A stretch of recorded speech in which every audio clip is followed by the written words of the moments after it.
بسم الله الرحمن الرحيم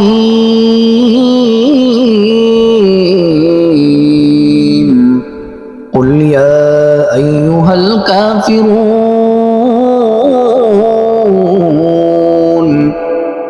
لا أعبد ما تعبدون ولا أنتم عابدون ما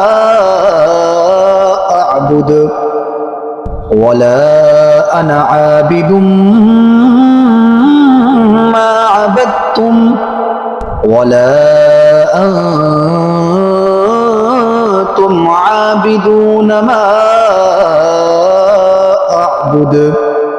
لكم دينكم ولي دين